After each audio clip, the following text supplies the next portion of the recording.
Now, where do you want me to put this object? On your left, right, or in the middle? Louder, Richard. Left, right, middle.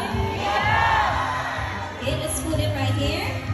So now let's call in our psychic bird, Goldie. So now, do you think Goldie can find our hidden object? Let me hear you cheer. You can do it, Goldie. Okay, Goldie, find her hidden object. Now, Goldie searching using her